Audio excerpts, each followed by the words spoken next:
This winter we've been lucky to have at least a couple of these large pileated woodpeckers coming to our suet feeders. These woodpeckers are a fairly common species in the area, but you don't always get them coming to the feeders. Perhaps the colder and snowier winter has attracted them to come to the suet more often.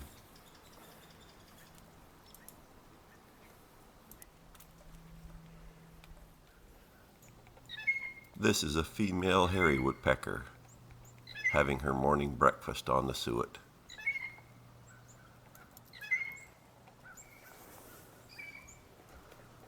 The pileated or pileated woodpecker, as some people call them, are the largest species of woodpecker in North America. At one time there were larger species, but those are both deemed to be extinct now.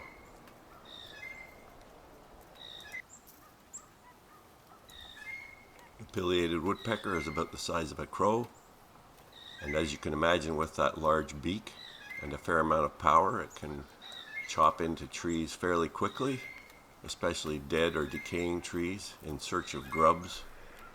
They'll even dig holes into living trees in search of grubs, and thus help the trees to survive by removing grubs within their inner bark areas.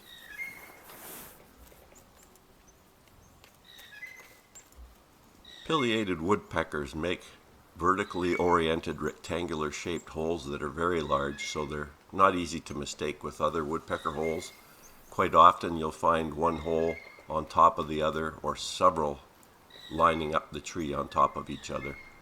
Oftentimes too with large piles of bark at the base of the tree, showing the amount of wood that these woodpeckers can excavate quickly.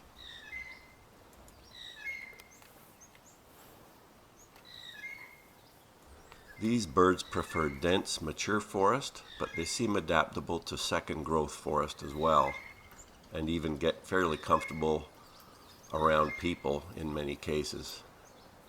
But I think if they had their way, they would always prefer older growth forests with large trees for nesting in. This is a female bird showing lesser red at the front of the crest on the head, whereas the mature male would show red right up to the beak.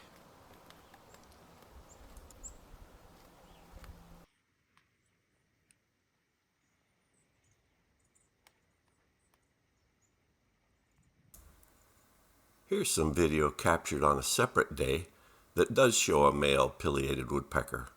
You can see the more extensive red on the head going right up to the beak now.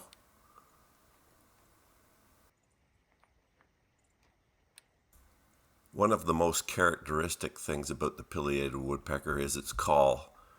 It's a loud, maniacal, whinny type call, and I'll throw in a version of it here just so you can hear it.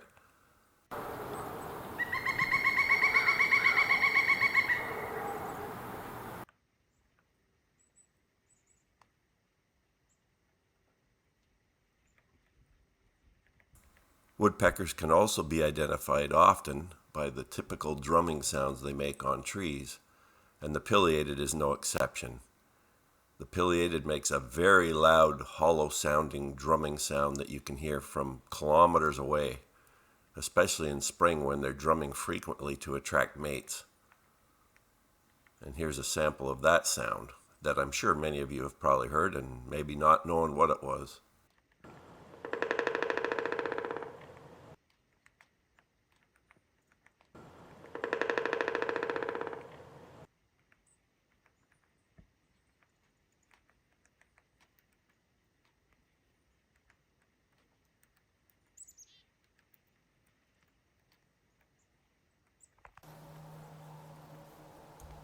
Here's a male hairy woodpecker now, identified with the red spot on the back of its head, compared to the female which we saw earlier, which doesn't have a red spot.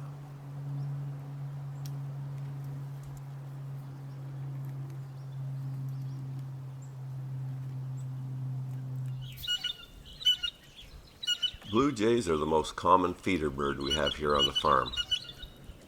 Some days you can see up to 40 of them around the feeders, and even more coming in from distant areas quite often to come to the feeders.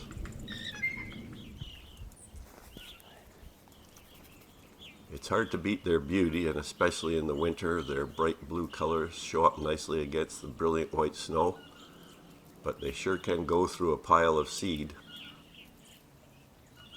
I often think of blue jays as flying chipmunks. This is because, like chipmunks, they can fit many seeds into their throat at once and carry them off to put in hidden storage areas.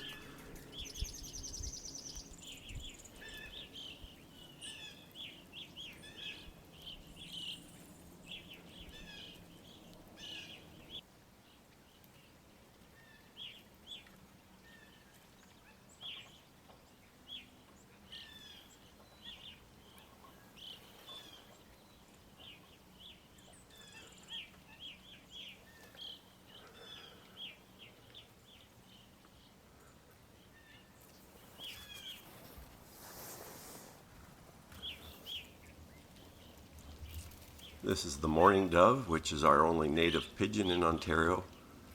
Of course, we used to have the passenger pigeons, but they became extinct back in the early 1900s, unfortunately. Apparently, their flocks would block the sun at one time in the local area because of the millions of them that did exist at that time.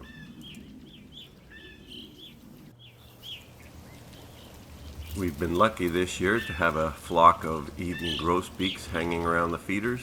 They've been quite sporadic, sometimes not showing up for days at a time, and then they'll show up a few days later.